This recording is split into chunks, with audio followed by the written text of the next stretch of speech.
박근혜 대통령의 아버지 때도 예. 그런 때도 이제 블랙리스트는 있지 않았습니까? 그렇죠. 금지고. 그런데 예.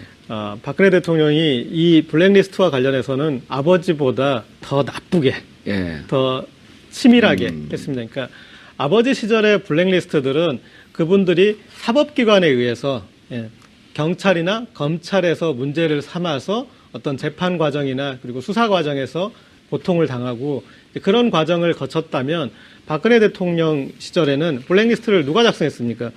이 문화예술의 행정가들이 가장 문화예술인들을 잘 알고 예. 지원을 해줘야 될 사람들이 그 사람들이 이렇게 속속들이 알고 있는 그렇죠. 그들이. 네, 그렇게 하고 그래서 그리고 예전에는 법을 가지고 어떤 감옥에 보내거나 뭐 고문을 하거나 그러니까 육체적, 어떤 신체적인 그런 압박 수단을 써서 오히려 그것은 어떤 문화예술인들한테 투쟁 의지를 불러일으킨다면 이 블랙리스트는 뭘로 컨트롤했냐면은 돈을 지었습니다. 돈을 지원하지 않는 방식으로 예. 그리고 어떤 혜택을 주지 않는 방식 그런 식으로 옥죄서 문화예술인들을 되게 치사하게 만든 거죠. 그러니까요. 내가 이렇게 하면은 내가 지원을 못 받겠지. 그러면 내가 알아서 그러니까 자기 검열을 유도하는 그런 형태를 만들었는데 정말 악랄하고 악질적인 형태였다고. 아니 우리 식사하다가 그러잖아요. 누가 먹는데 뭐라 그러면 야 먹는 거 갖고 치사하게 그러지 마라.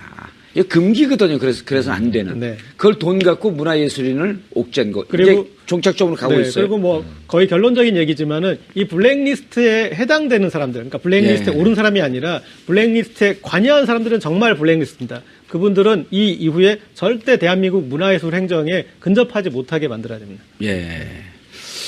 참 그러고 만들어도요. 최 교수님 만들어도 좀 잘 못 만든 것 같아요. 왜냐하면 네. 제가 이제 이 방송 활동하는 개그맨 이런 분들도 아는데 네. 유재석, 뭐 남희석 이런 분은 없어요. 맞아요. 근데 박명수 씨가 들어가 있어요. 네, 이상하죠? 그 본인도 왜 들어간지 모르고 근데 어쨌든 뭐 좀 폼은 잡고 다녀요. 네. 나 들어갔다고. 일단은 보니까, 아니, 같이 방송하셨죠? 진중권 교수 안 올라갔다면서요? 진중권 교수요? 네. 그래갖고 참 자괴감을 느끼고 있습니다. 아니, 사실은 저도 문화평론으로 시작을 했는데, 네. 블랙리스트에 올라가 있지 않아서 자괴감을 느꼈고, 적군 리스트 아니에요? 적군 리스트도 아닙니다. 그것도 그리고 아니에요? 저희 같이 방송하는 분 중에 양지열 예. 변호사는 예. 변호인의 법률 자문을 했어요. 그래서 또 블랙리스트예요? 안 올라가 있어서 아니 난 변호인의 법률 자문을 했고 양우석 감독과 친한 사람인데 예. 심지어 엔딩 크레딧에 이름이 나온대요. 음. 꼼꼼하지 못한 블랙리스트다. 예. 많은 사람들이 좀 이게 열폭하고 있습니다, 사실. 아, 네. 알겠습니다. 조 변호사님, 예. 저희가 그 학교를 다니는 80년대 이런 데 금서가 많았어요. 네. 읽지 말아야 할 책. 그게 이제 이른바 노래 금지곡, 금서, 블랙리스트 이런 건데 제가 그때 법무부 장관에 가 있을 때 네. 이 영어 책을 이제 이렇게 복사한 걸 안에 넣어주는데 그람지라고 하는 철학자가 쓴 책이 있어요. History and Class Consciousness 이런 건데 네. 역사와 클래스 컨셔스니스 하면 의식이거든요. 계급 의식. 네. 근데 계급 의식인데 그게 들어오면 안 되는 책인데 들어왔어요. 그렇죠. 왜 들어온 줄 알아요? 역사와 학급 의식으로 해갖고 교육학 클래스. 책인 줄 알고.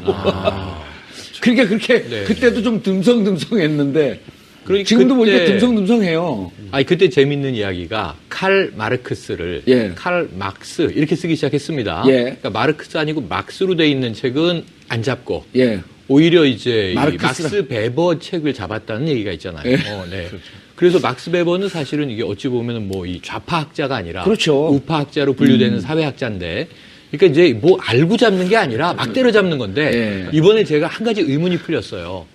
박근혜 대통령을 꼭 안 찍은 국민들도 예. 자 선출된 권력이다 이렇게 이제 믿었던 다수 시민들이 국민 대통합 100% 대한민국 이 공약이 있었지 않았습니까? 예. 그래도 뭔가 포용하겠지. 예. 그 MB 정부 때 뭐에 속았냐면 실용주의다. 이념의 시대 아니다. 그래 그 어느 때보다 이념적이었는데 박근혜 정부는 통합을 펴겠지 했는데 자꾸 갈라쳐서 예. 왜 이런가 했는데 이번에 나온 전원을 보니까 박근혜 대통령의 이 말 습관 중에 빨갱이들은 통합의 대상이 아니다. 이렇게 이야기했던 전원이 많이 나오더라고요. 예. 이 빨갱이들이라는 말을 굉장히 많이 대통령이 썼다고 해요. 그렇다면 그런 가운데 뭐 통합이 가능했겠는가 하는 생각이 이제 들고요. 블랙리스트는 만들고도 남을 것이 아까 고 기자님 말씀하셨지만 방법론은 달라졌지만 전 인식 수준이 70년대 그 아버지 똑같다. 박정희 정권 때 그냥 머물러 있는 거예요. 예. 70년대 방식으로 21세기의 국민을 통치하려고 했는데 가장 문제는 숙청 대상을 따로 골라내서 자, 이들은 고사시켜라라고 지금 하는 그렇죠. 그런 정책을 편 거 아닙니까? 알겠습니다. 조 변호사님. 예. 그런데 자 블랙리스트 소문만 무성했고 유진용 장관 같은 경우가 억울하게 쉽게 얘기해서 잘렸단 말이에요. 그렇죠. 그런데 그러면 이게 못 잡을 줄 알았어요. 정말 블랙리스트. 네. 왜냐하면 여기에 이제 당대 최고의 꾸라지라고 하는 법꾸라지가 있고. 그렇죠. 그래서 이 혐의를 작성하는 과정, 옥죄서 종착점까지 가는 과정에 대해서 좀 설명을 해주셔야 될 것 같은데. 일단은 본인 조윤선 장관하고 김기춘 실장은 본인이 지금은 뭐 전부 다 기획하고 작성해서 이제 한 걸로 지금 의혹이 있는데 본인들은 부인을 하고 있습니다. 검찰도 이렇게 적극적으로 부인을 하고 국조특위에서도 하는 걸 보고 이제 결국에는 이제 시인을 받으려는 생각은 안 한 것 같아요. 이제 자료를 완벽하게 모아놓고 이거 보고도 부인하세요라고 물은 다음에 그런 다음에 부인하면 구속하려고 마지막 방점 확인 단계만 거치려고 기다렸던 것 같고요. 그 마지막 그 증거 완성하는 단계가 그 말씀 주신 대로 문체부에서 조윤선 장관의 직원으로부터 압수된 그 하드디스크 있지 않습니까? 그 분석이 끝날 때까지 기다린 것 같습니다. 근데 그 하드디스크에 조윤선 장관이 직접 개입하고 이런 관련 부분에서 김기춘 실장 관련해서도 연관성이 있는 부분들이 마지막으로 확인이 되면 이걸 확인된 것 가지고 두 사람을 부른 다음에 자 이래도 모르시는 건가요? 라고 물어보면 그래도 모릅니다. 라고 얘기를 할 수밖에 없을 겁니다. 이때까지 그렇죠. 진술상. 그럼 오케이. 그럼 구속하시죠. 구속되시죠. 라고 얘기를 하고 마무리할 것 같은데 그 마지막 절차가 오늘 지금 출석한 그 모습이고요. 그 신병 처리는 아마 아까 말씀드린 대로 부인하는 거에 따라서 자 그럼 모르시면 뭐 구속되셔야죠. 이렇게 갈무리를 할 것 같습니다. 그러니까 이게 재밌는데 이번에 재판 특검 조사 과정을 지켜보면서 자 이재용 삼성특검 이재용 그 부회장도 끝까지 부인을 했단 말이에요. 그렇죠. 그러니까 부인하니까 우리는 부인하면 저걸 어떻게 잡아놓지? 일반인들이 이렇게 우려하는데 대부분의 변호사들은 법조계 인사들은 아 부인했으므로 저거는 구속영장 친다. 차라리 제가 했습니다. 삼성도 제가 부탁하면서 뇌물 드렸습니다. 라고 인정하게 되면 불구속 기소를 하면서 그렇죠. 재판 과정에서 성명도 이게 가려지는데 부인을 하게 되면 나 스스로 증거 인멸을 하겠소. 네, 그렇죠. 맞습니다. 그 사실상 조윤선 장관하고 김기춘 실장의 그 직권남용 관련된 부분은 사실상 구속영장을 청구할 것까지는 아닙니다. 일반 직권남용이죠, 지금. 예, 직권남용에서. 예. 왜냐하면 그거 관련된 부분이 재판에 가서도 법리 다툼 꽤 있을 수 있기 때문에 예. 증거가 있더라도 구속영장을 굳이 칠 그런 정도의 사안 아니라고 보는데 왜 이렇게 적극적으로 구속영장을 청구할 수밖에 없었느냐. 바로 김기춘 실장하고 조윤선 장관이 갖고 있는 지금 수사를 임하는 태도거든요. 방금 관련해가지고 모든 증거들이 기본적으로 다 나와 있는 상태에서 특검이 조사를 하고 있음에도 불구하고 더더군다나 구체적인 증거가 나오고 있음에도 불구하고 본인이 모른다. 아니다 라고 얘기를 하고 있거든요. 그리고 조금씩 미묘하게 지금 진술이 바뀌고 있습니다. 이런 부분을 봤을 때 지금 그 검찰은 그렇게 판단할 수밖에 없죠. 특검은 나는 향후에 있어서 이 관련된 부분이 내가 빠져나갈 수 있는 구멍이 있으면 얼마든지 위증을 하고 증거를 조작하겠다는 이런 사인으로 받아들일 수밖에 없거든요. 당연히 구속을 해야 된다는 거를 스스로 자성자박한 꼴이 돼버린 겁니다. 예. 직권남용에 의한 업무방해아니에요. 그렇죠. 그렇죠. 그러면은 그런데 이제 여기에 다른 사람도 아니고 문체부 장관의 또 유진용 장관의 증언 그리고 또 유진용 장관이 자신이 데리고 있었던 1급 공무원들이 파면 혹은 좌천되는 과정들 네. 이런 과정이 너무나 명백한 증거 아닌가요? 그 유진용 장관이 말한 부분은 솔직히 김기춘 실장하고 그 조윤선 장관보다도 누구한테 핵미사일을 쏜 거냐면 박근혜 대통령한테 그렇죠. 핵미사일을 쏜 겁니다. 다른 사람은 김기춘 아니, 실장 핵미사일은 좀 좋지 그렇죠. 않은 예 같아요. 그렇죠. 북한이 생각나요. 그렇죠. 그러네요. 화살이라고 표현하겠습니다. 화살을 쏴 왜냐면 이제 중대성을 좀 말하려고 했는데 왜냐면 이제 그만큼 유진영 장관이 그 본인이 결제 라인에 있어서 항의를 했다고 구체적으로 진술하고 있거든요. 그거 하지 마라. 이거 하지 마라. 그 정도까지 그 관련해서 박근혜 대통령한테 이게 문제가 있습니다라고 얘기를 했는데 박근혜 대통령이 거기에 대한 또 사인을 줬다는 설명을 하고 있는 것만큼 김기춘 실장과 조윤선 장관은 차치하고라도 박근혜 대통령이 이거의 존재에 대해서 정확히 알고 있었고 다른 사람들이 주무부처 장관이 문제를 제기한다는 걸 사실도 알았다는 거가 되거든요. 예. 그렇기 때문에 무엇보다도 박근혜 대통령이 연루됐다는 것에 대한 구체적인 증거로서의 작용을 할 수 있기 때문에 박근혜 대통령에 관련된 나중에 탄핵 심판에도 영향을 미칠 가능성이 되게 높습니다. 예. 교수님. 네. 그 김영한 전 민정수석 비서관의 비망록을 보면요. 네. 김기춘 실장의 지시로 추정되는 표기와 함께 네. 그게 장이라고 했겠죠. 그렇죠. 사이비 예술가가 발을 붙이지 못하도록 해야 한다. 네. 그리고 좌파 문화예술가의 각종 책동에 투쟁적으로 대응하라. 네. 이게 무슨 전쟁하는 겁니까? 아니 그래서 그 홍성담 화백은 이름도 등장을 하죠. 예. 일망록에 그 세월 5월 결국 예. 광주 비엔날레 이제 전시 무산되고 예. 그러니까 여기서 실제로 피해를 받은 문화예술인들이 등장하는데 처음 주셨던 질문으로 돌아가서 예. 이 리스트가 왜 이렇게 허술했던 것이냐 그걸 제가 곰곰 따져봤어요. 예. 그러니까 문제는 뭐냐면 이게 아까 클래스도 말씀하셨지만 차라리 이게 이념적으로 뭐 좌익 성향, 우익 성향 여기에 경계를 제대로 정교하게 그은 거면 이념의 틀에 맞아요. 근데 보면 이게 이념의 틀에 안 맞아요. 박명수. 예, 그렇죠. 그러니까 이게 아주 엉터리인 이유가 예. 원인이 세월호에 있다는 겁니다. 세월호를 기점으로. 세월호의 책임이 정부에 있다라고 주장하는 문화예술인들은 예. 그냥 좌파. 그들이 보수여도 좌파. 박근혜를 찍었어도 좌파. 예. 세월호에 대해서 입을 닫고 있는 문화예술인들은 우리 편. 이런 아주 이상한 경계를 그었던 겁니다. 세월호를 기점으로. 그렇죠. 그리고 그러니까 이 세월호를 근거로 해갖고 정부를 네. 조금이라도 공격을 하면 네. 적군 리스트. 그러니까 박근혜 정부에서의 좌우 이념 성향의 경계는 세월호였다. 이건 아주 이상한 구분법이 예. 되는데 여기서 뭘 이제 유추할 수 있냐면 세월호가 박근혜에게 왜 이렇게 중요했던 거지? 무엇을 감춰야 하기 때문에 세월호를 언급하면 이거 때려잡아야 할 일망타진의 대상이 되는 거예요. 범죄자 취급을 하는 거예요. 그러니까 그러다 보니까 유가족이 불순 세력이 됐잖아요. 그리고 순수한 국민은 내가 만나주겠으나 순수한 유가족이면 내가 청와대로 만나주겠으나 불순한 세력이 줄지어서 와서 대통령과 면담하자라고 하니까 불순한 유가족은 못 만나겠다라는 선을 그은 거거든요. 예. 세월호가 이념의 잣대가 된 이상한 이 정권. 맞습니다. 그 이유를 좀 네. 고민해봐야 되는데 예. 오죽하면 우리가 처음에 이 9,743명인가요? 명단이 나왔을 때 문재인 후보를 지지하면 이거는 우리 편 아니야. 박원순 서울시장 지지하는 데 서명하면 우리 편 아니야. 그리고 이거는 이제 어쨌든 정당 자체가 적대적이잖아요. 요건 제가 좀 이해를 했어요. 어설프긴 하지만. 근데 세월호에 서명한 그러네. 사람들은 우리 편이 아니야. 이건 아주 이상한 대목이거든요. 그래서 이거는 두고두고 좀 연구해 볼 대상이고요. 여기서부터 모든 게 어그러지기 시작했다. 이 탄핵의 시작이 지금 세월호에서 시작해서 세월호로 맞습니다. 끝나고 있는 과정 맞습니다. 아닙니까? 그런데 고 기자님, 네. 지금 이걸 만든 이제 이런 그 과정들을 보면요. 예. 그때 우리 세월호 때 이제 그 우리 세월호가 아니라 이제 그때 그 세월호가 쭉 진행될 때 무슨 얘기가 있었냐면 이른바 보수 논객들이 아직 그러지도 않고 세월호 가족들이 거리에 투사로 나오기 전에 그러니까 정부에다가 계속 읍소하던 과정 초기 과정이 있었거든요. 네. 저 양반도 좀 지나면 좌파가 개입해서 시체 장사할 것이다라고 하는 얘기를 먼저 해버려요. 그리고 그럴 때 그게 무척 의아했거든요. 네.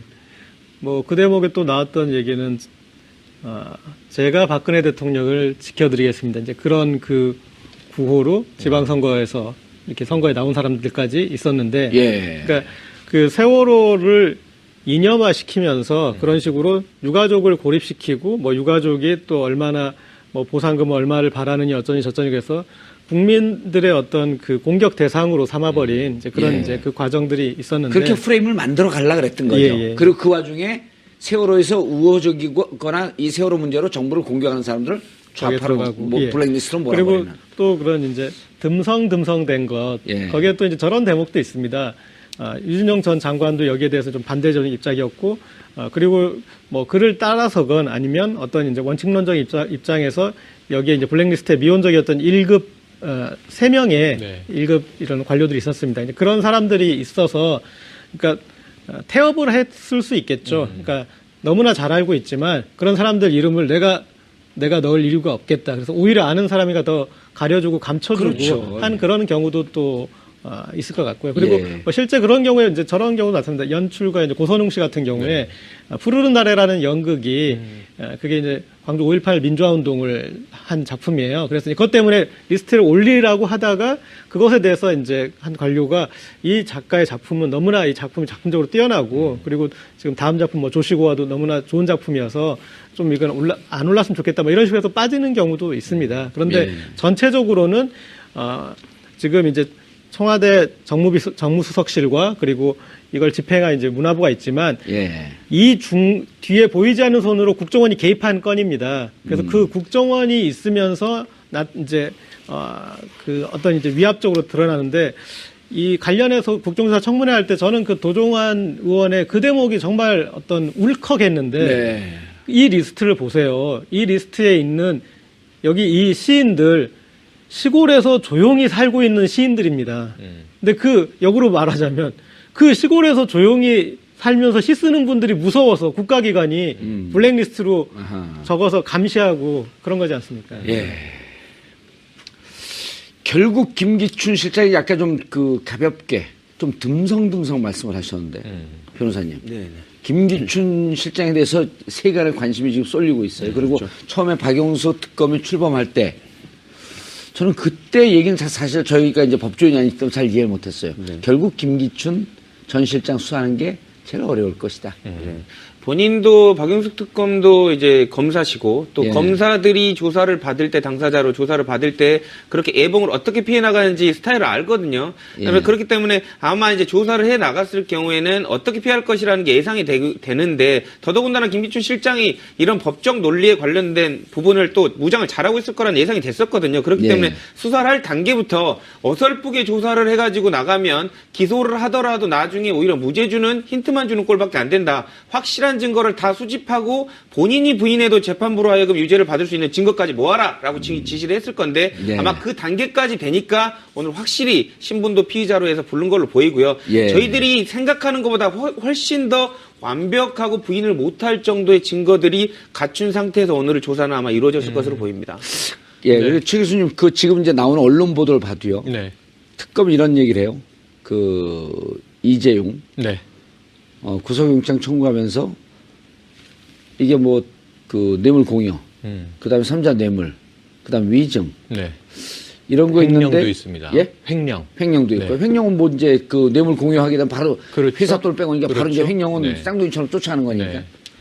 근데 뭐라고 얘기를 하냐면 특검에서 흘러나온 얘기가 영장에 청구된 내용을 보면 깜짝 놀랄 것이다. 네. 그 지금 다 노출 안 시킨 거거든요. 노출이 안 되죠. 그렇죠. 노출이 안 네네. 되죠. 그리고 거기에는 법정으로 넘어가야 4개 중에 네. 어느 게 해당이 되든 구속영장 청구만 되면 되는 거니까. 맞습니다. 앞으로 이제 재판하는데 일반 국민이나 언론이 생각하는 것보다 훨씬 더 촘촘하게, 훨씬 더 근거 있게 증거를 놓다 이제 이런 얘기거든요. 그렇죠. 마찬가지로 마찬가지입니다. 이 블랙리스트도 지금 이게 이 김기춘 전 실장이 오늘 밤을 면피하기가 쉽지 않다. 들어갈 때 조윤선 장관은요, 예. 이제 두 마디 얘기를 했죠. 예. 하나는 특검 조사에 성실히 응하겠다. 아주 의례적인 모범 답안이고요. 예.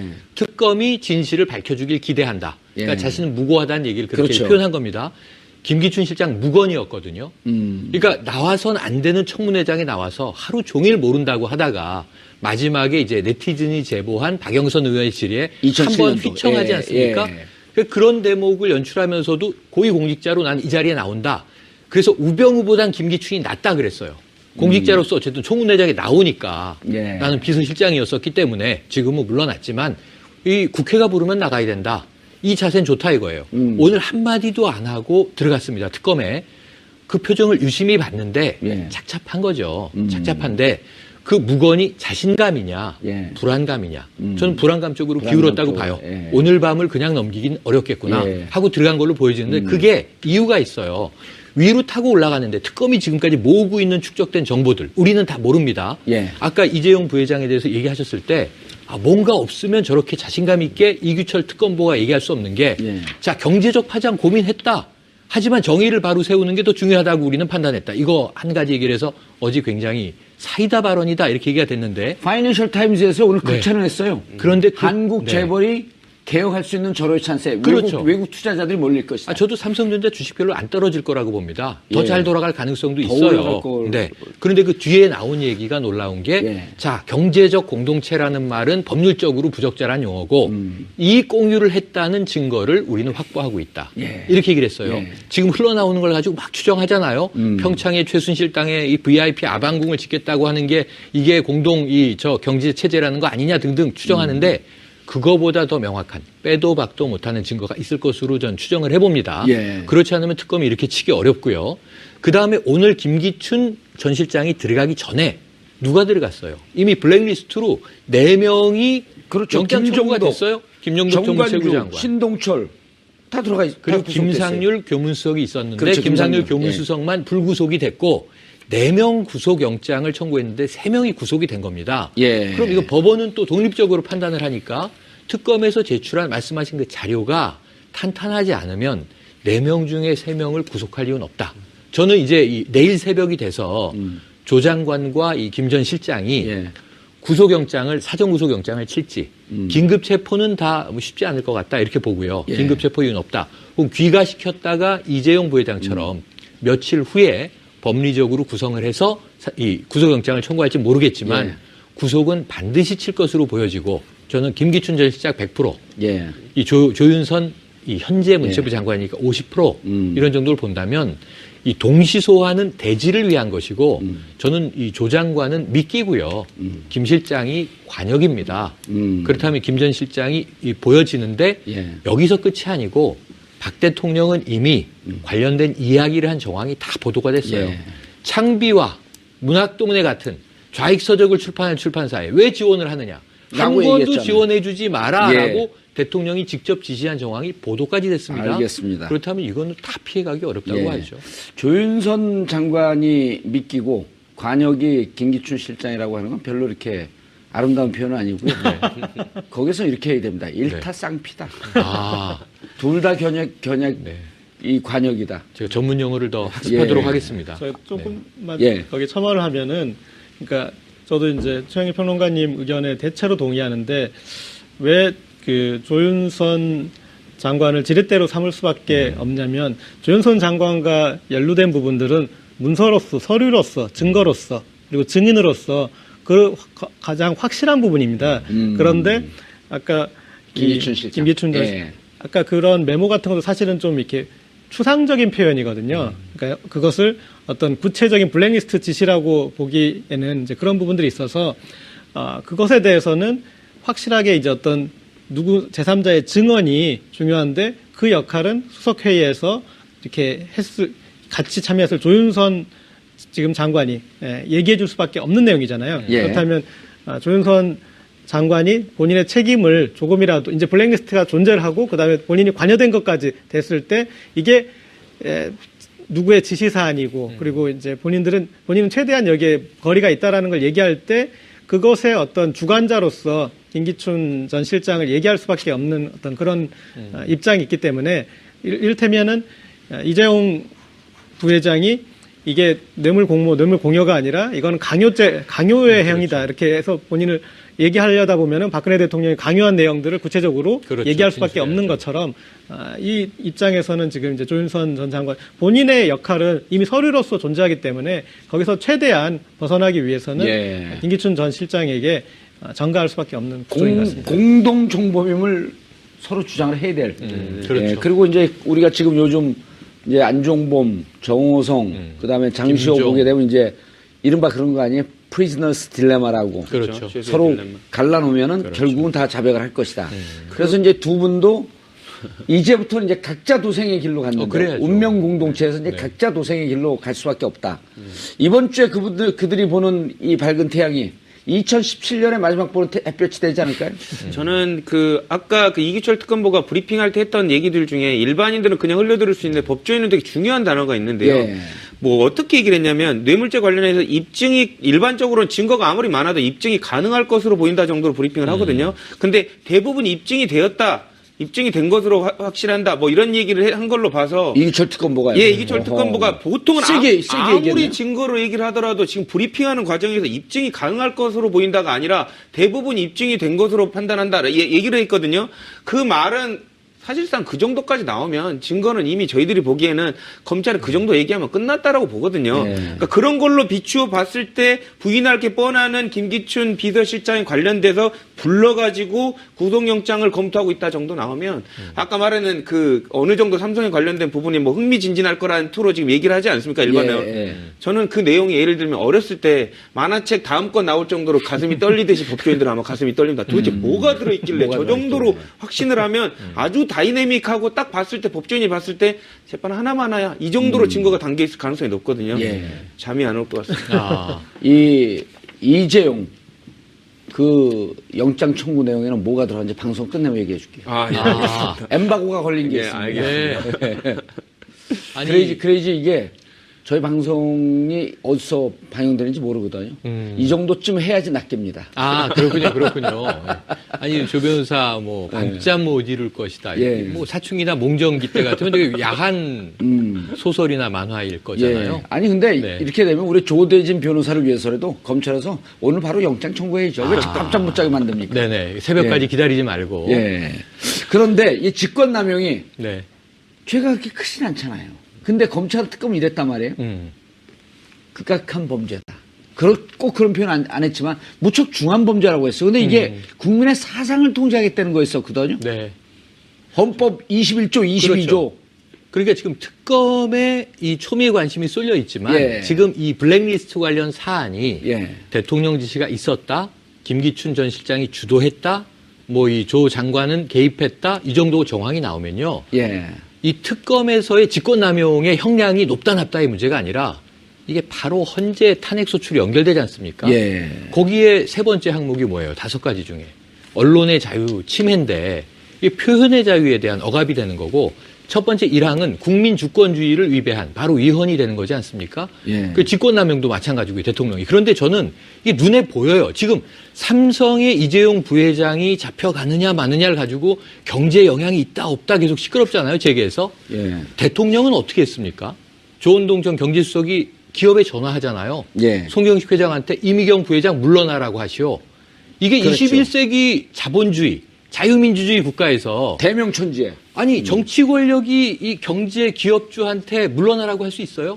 이건 불법이잖아요. 예. 그런데다가 또 한 가지 김기춘 전 실장은 이거 정황 증거긴 합니다만 변호인이란 영화를 보고 혀를 쯧쯧하면서 CJ에 제재 압박을 가합니다. 예. 그것도 송경식 회장이 이제 또 바로 받아서 굽실굽실하죠. 앞으로 애국 영화만 만들겠습니다. 예. 그리고 우리가 본 바 애국 영화만 만든 걸 봤잖아요. 인천 상륙작전. 국제시장, 예. 인천 상륙작전, 연평해전 보고 있지 않습니까? 예. 광해 왕의 남자는 이번 정부 영화도 아니에요. 단지 고 노무현 대통령을 연상시키는 건데 이게 사극이란 말입니다. 예. 이병헌 씨가 열연을 한. 근데 그거를 트집을 삼아서 뭐 기업을 흔든다? 마음의 입맛에, 대통령 입맛에 맞지 않는 영화를 만들면 기업을 죽입니까? 이게 더 경제적으로 파탄을 일으키는 건데 정권은 경제를 막 엎쳐놓고는 이제 와서 이재용을 구속하면 뭐 경제가 위험해집니다. 이런 얘기 할 계제는 아니죠, 지금. 근데 그 광해 왕의 남자는요. 네. 그 영화보다도 세월호 났을 때 그것을 패러디한 근해 이런 포스터 패러디 예, 많았습니다. 패러디 그 애니메이션이 있었어요. 네. 그거 보고 많은 사람들이 울었거든요. 네, 맞아요. 그래갖고 엄격결에 광해가 피해를 본 게 아닌지. 예, 동반해서 떠서. 그리고 예. CJ가 좀 억울한 걸 하나 해명하면 변호인은 제작사가 심지어 CJ가 아니에요. 배급사죠. 예, 배급사고 이 예. CGV 극장 체인을 워낙 많이 가지고 있으니까 처음에는 CGV도 최소한 조그만 상영관을 배정하려고 했는데 워낙 열풍이 터지니까, 불어서 예. 1,300만까지 가지 않았습니까? 그러니까 배급관을 점점 늘린 거예요. 예. 제작사는 뉴인데 자꾸 뉴가 묻히고 있어서 예. 마치 CJ가 변호인을 만든 회사처럼 지금 예. 저기 오해되고 있다. 뉴에서 좀 또 섭섭해 하더군요. 블랙리스트 사태는 좀 그런 걸 염두에 둬서 제가 초반에 이거에 관여한 사람들은 절대 앞으로 문화예술 행정에 두 번 다시 돌아오지 못하게 만들어야 된다고 했는데 예. 지금까지 상황을 보면은 이것에 관여된 분들이 이것을 반대했던 분들을 누르고 전부 다 승진했어요. 승진했죠. 승승장구했죠. 승승장구. 그분들이 다 감옥까지 그리고 승승장구했잖아요. 심지어 그런 이제 CJ의 그런 명령이 떨어지면 거기에서 이렇게 우파 영화에 대해서 지원도 갔지만 또 검열관이 기존 영화 투자 중에 이거는 문제될 것 같다. 이 사람은 좀 그쪽에 그런 성향이야. 이런 것들에 대해서 투자가 안 되게 만들었어요. 그러니까 그런 것들. 그다음에 심지어 프로그램에서도 이런 프로그램에 나오는 이 패널들은 문제가 있는 패널로 된 사람들이야. 이 가수, 이 작곡가, 그다음에 이 드러머 안 돼. 그러면 그 프로가 심지어 방송도 안 되다가 예. 나중에 총선 뒤에 야당이 이기니까 방송됐어요. 그런 사례까지. 그런 예. 사람 곳곳에서 공을 세운 사람도 있다는 거죠. 예. 알겠습니다. 이 블랙리스트 보면은 사실 형량과 무관하게 아까도 말씀을 드렸지만, 이게 헌법 21조, 22조. 그렇죠. 이 사상의 자유를 옥죄는 거거든요. 있어서는 안 되는 일이겠죠. 어제는 꽃동네 턱받이 논란에 이어 오늘은 퇴주잔 예법으로 또다시 논란의 중심에 섰습니다. 이게 자꾸 이렇게 이제 사건이 터지고 해명을 하고 네. 어제 이제 우리 고재열 기자가 좀 멋진 얘기를 했어요. 유엔에서 사무총장을 제대로 이행하지 못했으므로 약간 징계형으로 사회봉사명령을 받고 지금 사회봉사활동을 하고 있는 중이다. 그런데 저는 이게 예. 이 반기문 전 아니 근데 저쪽에서 네. 퇴주잔이라고 또 해명을 했어요. 네네네. 퇴주잔도 다 마시지 않고 이렇게 3번 입에 대고 이렇게 떼고 그러는 습관이 조금씩 틀리긴 하지만 네, 네. 퇴주잔도 다 마시지 않지 않습니까? 다 마시지 않죠. 그리고 지금 우선 올리죠. 예. 조상님 지금 선친의 묘로 알려졌으니까 예. 선친에게 이제 올리고 그 다음에 묘 주변에 뿌립니다. 예. 네. 그리고 나서 제가 끝나면 남은 식구들이 남은 술을 예. 그 제사에 쓰고 남은 술을 음복한다고 하는 돌아가면서. 거지 않습니까? 예. 예, 서로 그 음복할 때 마시는 것인데 지금 보면 분명히 제를 올리고 있는 과정인데 제수잔이죠, 저거. 네네네 그렇죠. 퇴주잔이 아니고 제수잔. 그것을 이제 본인이 다 마셔버려요. 예. 그리고 이제 해명을 내놓긴 했어요. 음. 이 집안마다 다 풍습이 다른 것이다. 예. 정해진 예법이 없는 것이다. 저는 지금 주목하고 있는 게 성균관에서 뭐라고 이야기를 하나. 유림에서 이야기가 분명히 딱 정확하게 나와줘야 되거든요. 예. 왜냐하면 이 설이라서 그 얘기가 꼭 기사가 나는데 홍동백서를 꼭 지키지는 않습니다. 예. 또 뭐 이 지역마다 나는 산물이 다르기 때문에 제상은 좀 달라질 수도 있습니다. 예. 파인애플도 올라가고 이제 바나나도 올라가고 그러지 않습니까? 알겠습니다. 그런데 지금 저 부분은 그럼에도 불구하고 많은 국민들이 지금 유교가 관습이 남아있기 때문에 예. 죄를 많은 가정이 올린단 말이에요. 예. 다 이상하다 하고 있는 그럼요. 대목이거든요. 알겠습니다. 고재열 기자는요. 네. 또 한마디 하셔야죠. 한간의 해석에는 예. 조상님이 이렇게 술을 안 드셔가지고 예. 흑기사를 했다라는 설이 있어요. 기사. 조상님한테 올려야 되는데 조상님이 야 김은아 네가 마셔라. 그러니까 예 조상님 그리고 제가 대신 마시겠습니다. 예? 원래 우리 지역에는요 다 마셔요. 제가 술을 좋아해서 전 퇴주잔 다 마십니다. 정봉주의 품격시대는 시청자분들의 사진과 영상으로 만들어집니다. TBS 정봉주의 품격시대 게시판으로 시청자 여러분의 많은 참여 부탁드리겠습니다. 지난 2개월간 국정농단 사태 주역들에 대한 조사 재판 과정을 지켜본 국민들의 마음은 분노 한숨뿐이었습니다. 최고 권력의 자리에 앉았던 이들에게 양심과 정의감이란 티끌만큼도 찾아볼 수 없었기 때문입니다. 어느 누구 하나 진심으로 죄를 시인하고 사과하는 모습을 보이지 않았기 때문입니다. 이런 자들에게 국가를 맡겼다니 국정농단이 이 정도 선에서 드러난 게 얼마나 다행인지 모르겠습니다.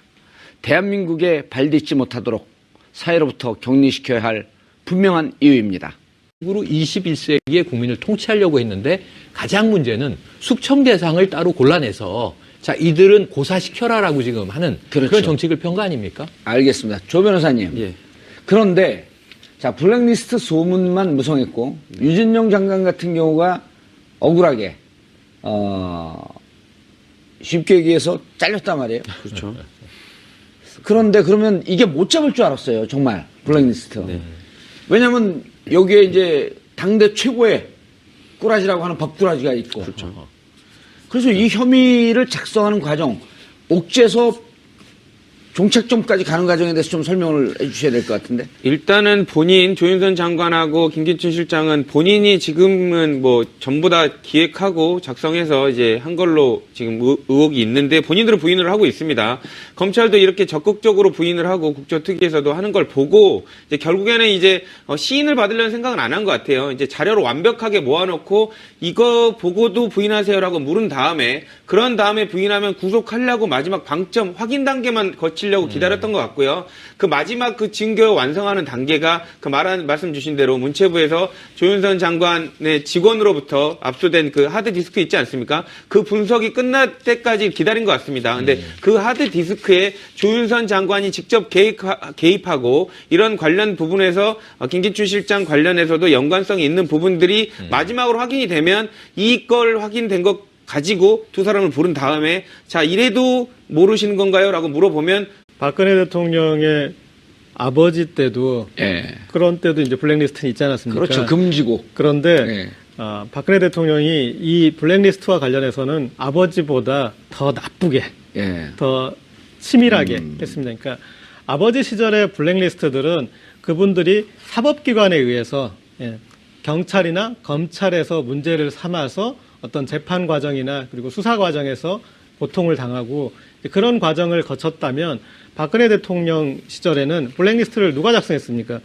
이 문화예술의 행정가들이 가장 문화예술인들을 잘 알고 예. 지원을 해줘야 될 사람들이 그 사람들이 이렇게 속속들이 알고 있는 그렇죠. 그들이. 네, 그렇게 하고 그래서 그리고 예전에는 법을 가지고 어떤 감옥에 보내거나 뭐 고문을 하거나 그러니까 육체적 어떤 신체적인 그런 압박 수단을 써서 오히려 그것은 어떤 문화예술인들한테 투쟁 의지를 불러일으킨다면 이 블랙리스트는 뭘로 컨트롤했냐면은 돈을 지었습니다. 돈을 지원하지 않는 방식으로 예. 그리고 어떤 혜택을 주지 않는 방식 그런 식으로 옥죄서 문화예술인들을 되게 치사하게 만든 거죠. 그러니까요. 내가 이렇게 하면은 내가 지원을 못 받겠지. 그러면 내가 알아서 그러니까 자기 검열을 유도하는 그런 형태를 만들었는데 정말 악랄하고 악질적인 형태였다고. 아니 우리 식사하다가 그러잖아요. 누가 먹는데 뭐라 그러면 야 먹는 거 갖고 치사하게 그러지 마라.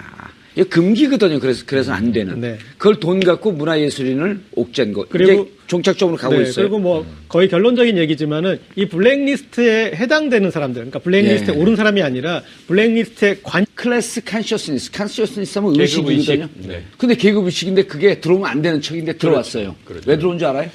역사와 학급 의식으로 해갖고 교육 클래스. 학책인 줄 알고.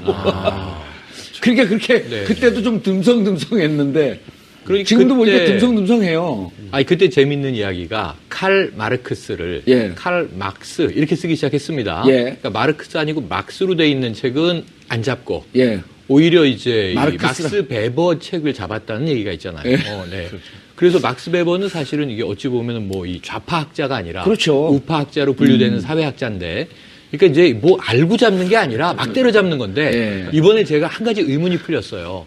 박근혜 대통령을 꼭 안 찍은 국민들도 예. 자 선출된 권력이다 이렇게 이제 믿었던 다수 시민들이 국민 대통합 100% 대한민국 이 공약이 있었지 않았습니까? 예. 그래도 뭔가 포용하겠지. 예. 그 MB 정부 때 뭐에 속았냐면 실용주의다. 이념의 시대 아니다. 그래 그 어느 때보다 이념적이었는데 박근혜 정부는 통합을 펴겠지 했는데 자꾸 갈라쳐서 예. 왜 이런가 했는데 이번에 나온 전원을 보니까 박근혜 대통령의 이 말 습관 중에 빨갱이들은 통합의 대상이 아니다. 이렇게 이야기했던 전원이 많이 나오더라고요. 예. 이 빨갱이들이라는 말을 굉장히 많이 대통령이 썼다고 해요. 그렇다면 그런 가운데 뭐 통합이 가능했겠는가 하는 생각이 이제 들고요. 블랙리스트는 만들고도 남을 것이 아까 고 기자님 말씀하셨지만 방법론은 달라졌지만 전 인식 수준이 70년대 그 아버지 똑같다. 박정희 정권 때 그냥 머물러 있는 거예요. 예. 70년대 방식 이해한 사람들은 정말 블랙리스트입니다. 그분들은 이 이후에 절대 대한민국 문화예술 행정에 근접하지 못하게 만들어야 됩니다. 예. 참 그러고 만들어도요. 최 네. 교수님 만들어도 좀 잘 못 만든 것 같아요. 왜냐하면 네. 제가 이제 이 방송 활동하는 개그맨 이런 분들도 아는데 네. 유재석, 뭐 남희석 이런 분은 없어요. 맞아요. 근데 박명수 씨가 들어가 있어요. 네, 이상하죠? 그 본인도 왜 들어간지 모르고 근데 어쨌든 뭐 좀 폼은 잡고 다녀요. 네. 나 들어갔다고. 일단은 보니까 아니 같이 방송하셨죠? 진중권 교수 안 올라갔다면서요? 진중권 교수요? 네. 그래갖고 참 자괴감을 느끼고 있습니다. 아니 사실은 저도 문화평론으로 시작을 했는데 네. 블랙리스트에 올라가 있지 않아서 자괴감을 느꼈고 적군 리스트 아니에요? 적군리스트도 아닙니다. 그것도 그리고 저희 같이 방송하는 분 중에 양지열 변호사는 예. 변호인의 법률 자문을 했어요. 그래서 또 블랙리스트예요? 안 올라가 있어서 아니 난 변호인의 법률 자문을 했고 양우석 감독과 친한 사람인데 예. 심지어 엔딩 크레딧에 이름이 나온대요. 음. 꼼꼼하지 못한 블랙리스트다. 예. 많은 사람들이 좀 이게 열폭하고 있습니다, 사실. 아. 네. 알겠습니다. 조 변호사님, 예. 저희가 학교를 다니는 80년대 이런 데는 금서가 많았어요. 네.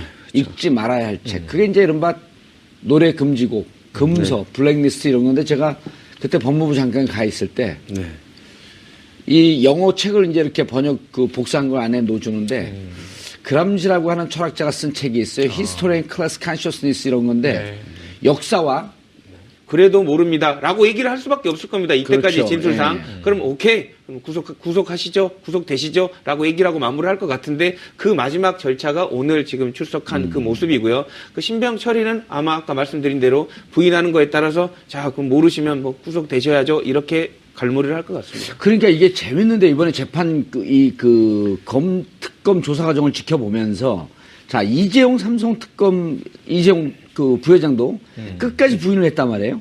그렇죠. 그러니까 부인하니까 우리는 부인하면 저걸 어떻게 잡아놓지? 일반인들이 이렇게 우려하는데 대부분의 변호사들은 법조계 인사들은 부인했으므로 저거는 구속영장 친다. 차라리 제가 했습니다. 삼성도 제가 부탁하면서 뇌물 드렸습니다. 라고 인정하게 되면 불구속 기소를 하면서 그렇죠. 재판 과정에서 성명도 가려지는데 부인을 하게 되면 나 스스로 증거인멸을 하겠소. 네, 맞습니다. 사실상 조윤선 장관하고 김기춘 실장의 직권남용 관련된 부분은 사실상 구속영장을 청구할 것까지는 아닙니다. 일반 직권남용이죠, 지금. 예, 직권남용에서. 예. 왜냐하면 그거 관련된 부분이 재판에 가서도 법리 다툼 꽤 있을 수 있기 때문에 예. 증거가 있더라도 구속영장을 굳이 칠 그런 정도의 사안 아니라고 보는데 왜 이렇게 적극적으로 구속영장을 청구할 수밖에 없었느냐. 바로 김기춘 실장하고 조윤선 장관이 갖고 있는 지금 수사를 임하는 태도거든요. 방금 관련해가지고 모든 증거들이 기본적으로 다 나와 있는 상태에서 특검이 조사를 하고 있음에도 불구하고 더더군다나 구체적인 증거가 나오고 있음에도 불구하고 본인이 모른다, 아니다 라고 얘기를 하고 있거든요. 그리고 조금씩 미묘하게 지금 진술이